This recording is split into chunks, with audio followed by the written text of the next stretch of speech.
Good afternoon, everyone.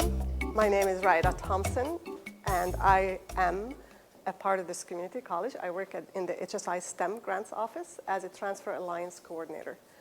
I want to thank Dr. Piper and Orize for asking me to speak to you today.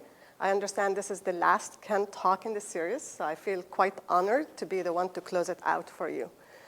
What I will be speaking to you today about is the third risk factor to student success.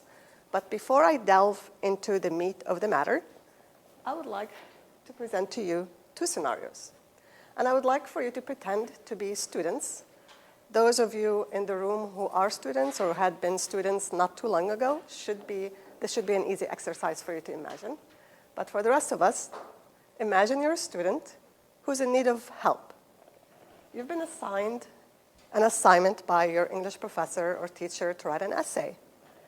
And you go to a writing center or tutoring center and you meet with a tutor. And the tutor says, write whatever you would like. I want you to find whatever interests you, and we'll go from there. Scenario one. Scenario two, same thing, the same student. You visit the writing center or the tutoring center or whatever support services you have for you as a student. You meet with the tutor, and the tutor asks you questions about the assignment, sits down with you and brainstorms some ideas, and then asks you to see if any of those ideas speak to you. This is exactly what I'm going to talk to you about. The social interactions, the norm of communications that we have with our students that could be the source of success for them or lack thereof. The scenario one was actually something that was expressed by a student who felt overwhelmed by the task. And when they sought help, that was the guidance they were given. And so they felt alone, they felt lost, they didn't know how to proceed. I don't know about you, but whenever I'm asked to write something, I usually have a white page in front of my face for a very long time, trying to come up with ideas. And so what I want to speak to you about and what I want to share with you is nothing that I came up with on my own. It's nothing that I researched or studied. It's something that I learned through a conference I attended a few months back at UCSD on social mobility and student success. I had never connected the two together before, but after this conference, I was blown away by what I learned from the speakers that were present there. Especially and specifically, I was very fascinated by the study and research that was done by Dr. Nicole Stevens and her research team. Dr. Nicole Stevens is a social psychologist, and she worked with 4 other professors, 2 of them from the Bay Area, one actually from San Jose State, and the other from Stanford, and the other 2 were from the University of Arizona. They were all social psychologists, and they wanted to explore this. They wanted to study and look at why, compared to continuing generation, first-generation students still show this. Those results are still prevalent with first-generation students, low-income students, and students who come from working background. Why do they drop out more? Why do they take fewer credits? Why do they have lower grades? All these things have been documented and researched and well written about. What's been documented as well and written about and well researched are some of the factors that contribute to this, such as economic factors. We all know that. We also know the academic skills that have been identified as maybe factors. But those all come from this deficit model where we think of our students coming in unprepared, whether it's economic unreadiness or academic unreadiness. They've identified a third factor that they believe is as powerful and potent as those 2, if not more. And they call that the cultural mismatch factor. The cultural mismatch factor, this little tiny thing at the top of this pyramid, is what leads to this disparity in academic achievement and the social inequalities that universities, ironically, are trying to narrow by giving an education to students. But that continues to happen with this cultural mismatch. And it's what contributes to this lack of belonging and this doubtful voice that many of us, especially first-generation students, feel when they're at a university campus. So they wanted to study that and look at that more closely and see how much of an effect that has on students. Because many universities have tried to narrow the gap in academic achievement by providing extra support services. They've tried to narrow the gap with economic achievements by providing financial aid packages. But nobody has been looking at the cultural mismatch and what that does to the self-construct of students who come into the university with a different cultural norm. And so they identified two cultural norms that are happening in our society.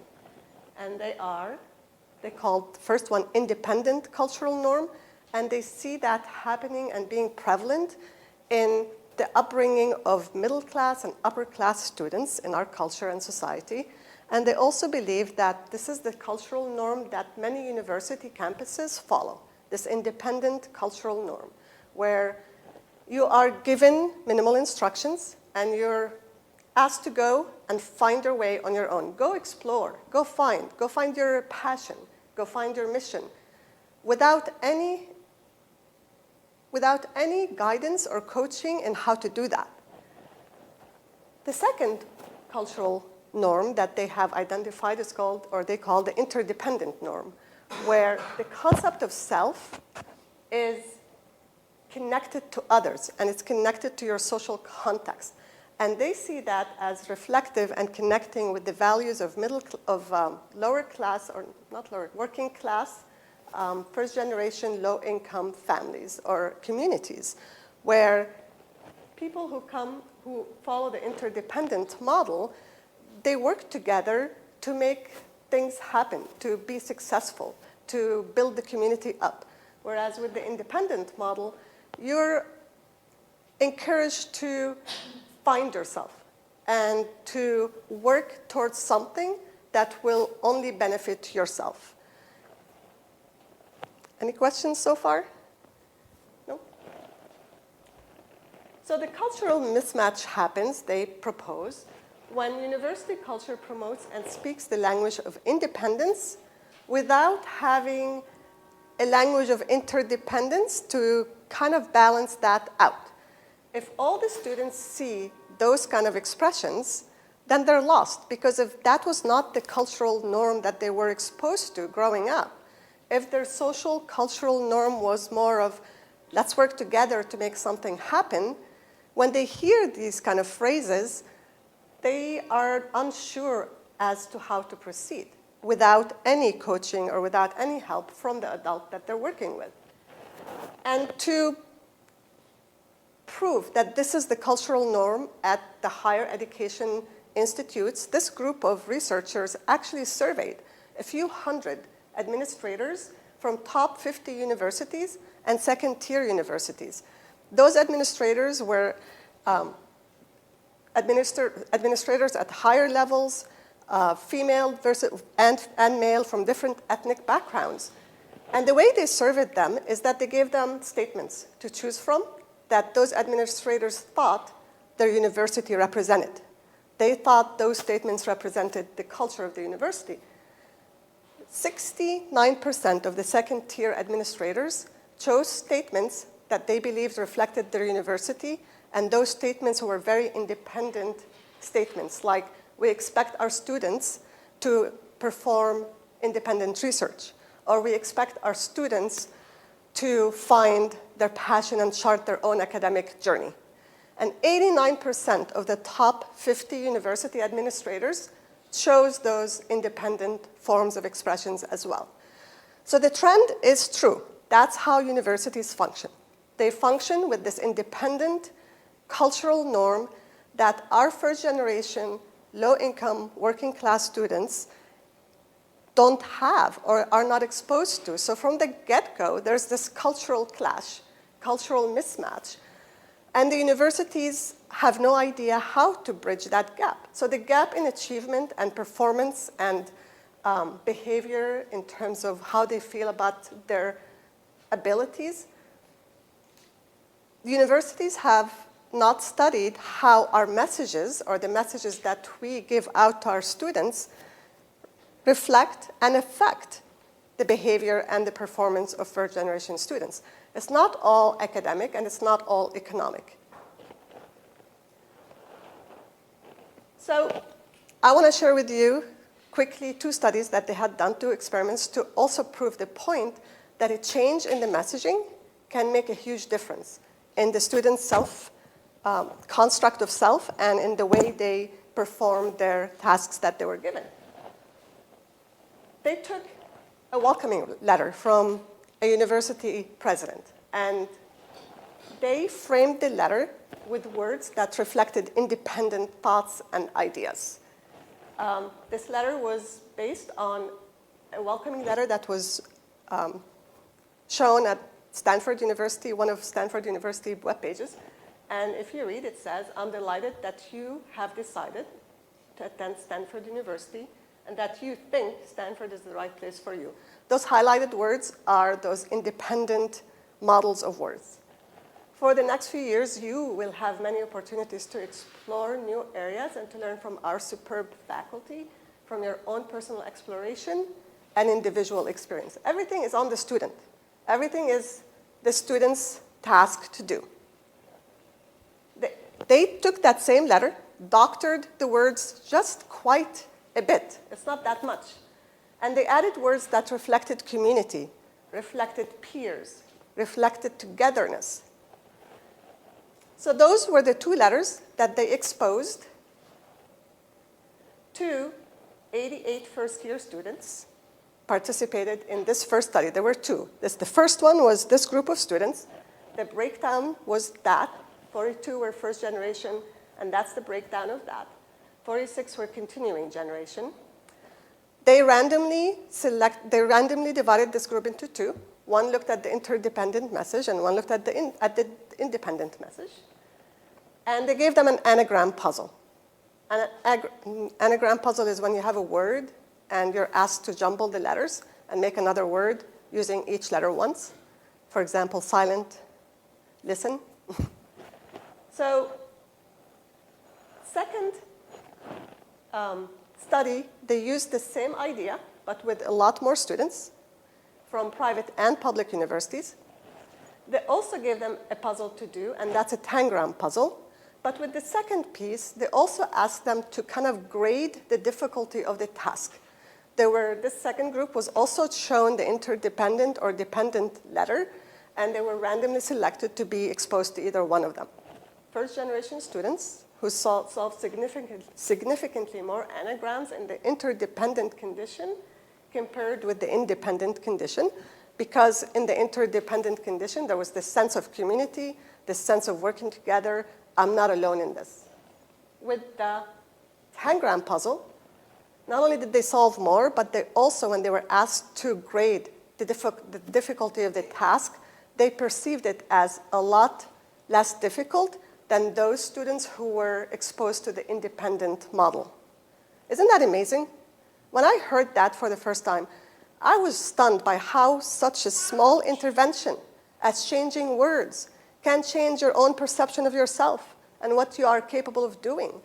And it made me think, God, what can we do? Imagine what we can do with our students when we understand the social construct, the social context that they come from.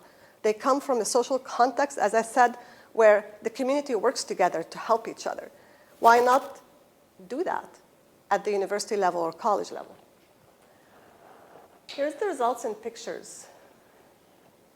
The arrows show the interdependent result with the tangrams, how many tangrams were solved correctly and how many perceived the task as difficult or not. And that's a mean average there.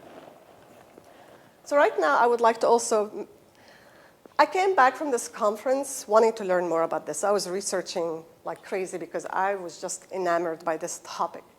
So I found another study that was done by another Stanford social psychologist named David Yeager. He studied the sense of belonging and the self-doubt that first-generation students have, and he wondered if messages directed at students from peers, if that would change those students' ideas of themselves and how they would behave and how they would achieve. And he found the results to be the same. When students are given messages, positive messages that are delivered by their own peers from the university, they tend to do better for many months afterwards.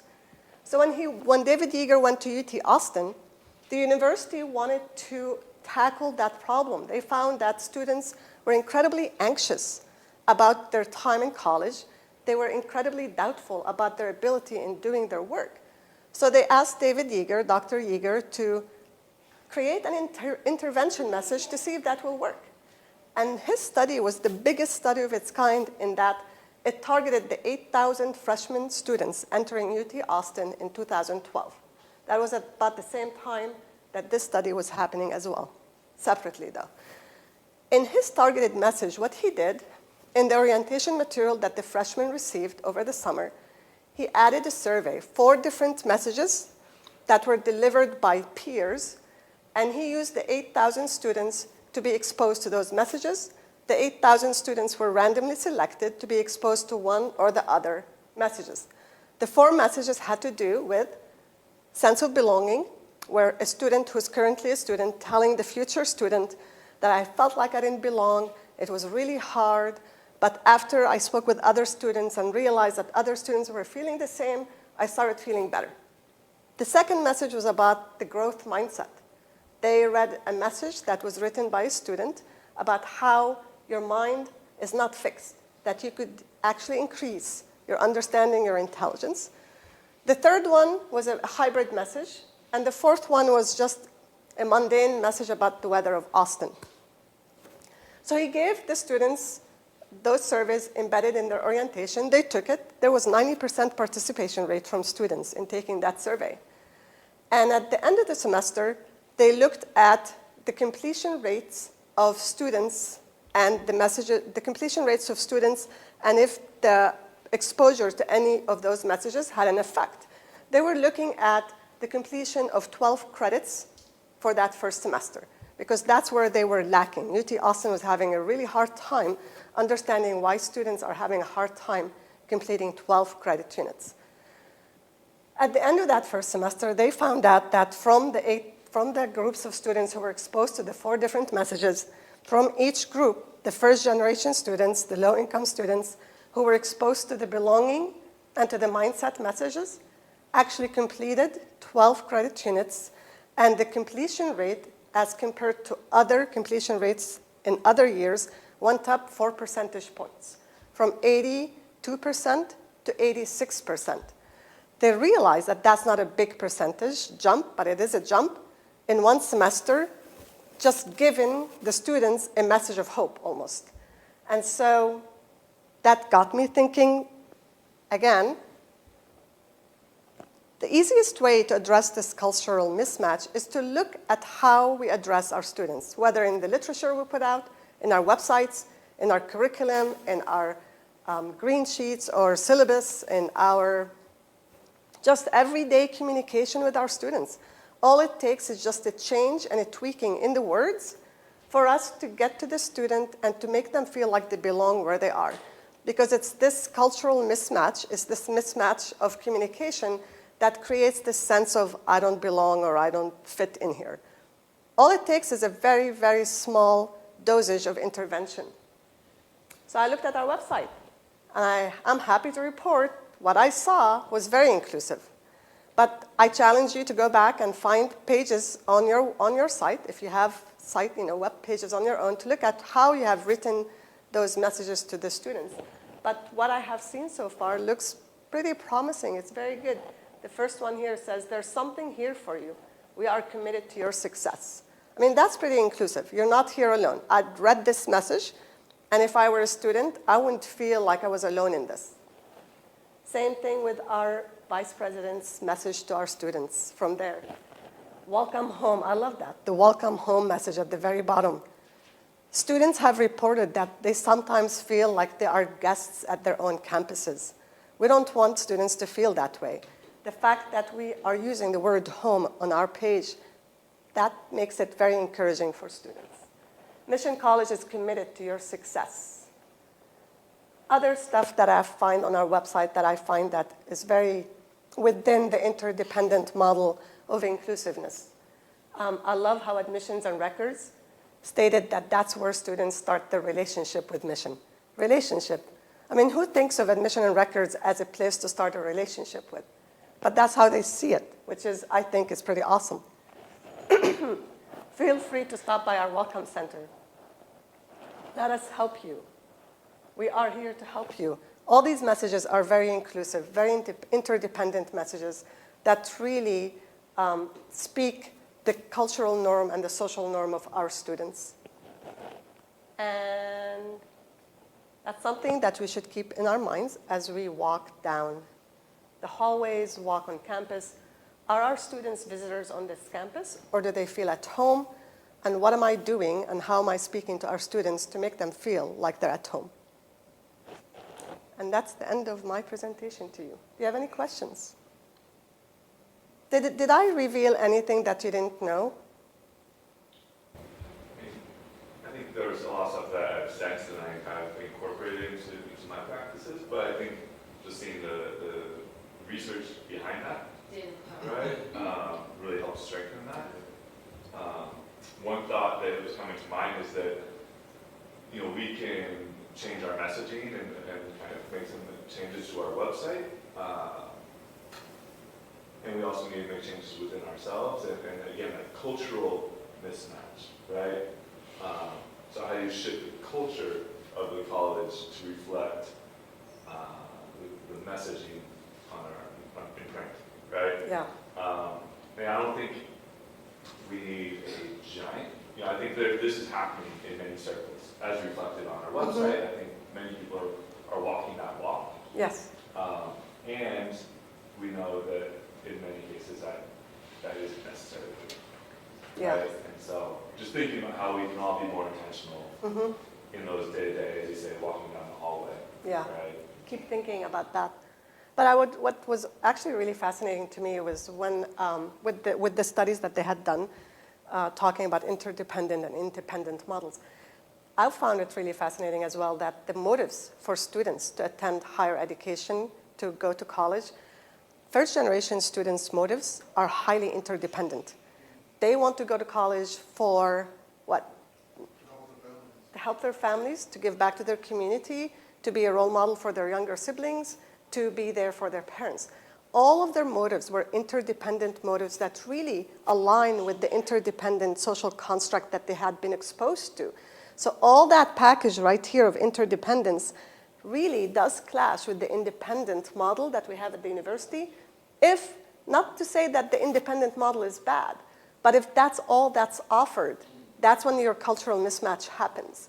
And continuing generation students, when they were asked, why are you attending college? All their reasons were very independent and very involved with their own development and growth aside and outside of their society and community and families and brothers or sisters. I found that really interesting. And it speaks volumes, right? If our students are coming to our colleges because they want to help their community and their family, but they're here and they feel like they're all alone because this community doesn't understand that idea, that is where the mismatch happens and where that, this divide starts happening and the self-doubt starts creeping in. But I thought that was quite interesting. And by the way, all these studies that I showed you with the tangram pieces and the anagram pieces and the independent, interdependent, they also found that had no effect on the continuing generation students. So if we were to change our wordings, or if we were to change, or any university to change its websites to include a language that's more interdependent, or to have their class work and class syllabi sheets changed into wordings of interdependence, it's not going to affect the other students. What it does, what those research have shown, is that the only thing that it affected was a positive result for the first-generation low-income students. Other students didn't get affected, whether it's positively or negatively. They didn't. So why not make that change? But thank you for listening, and thank you for contributing, and thank you for inviting me.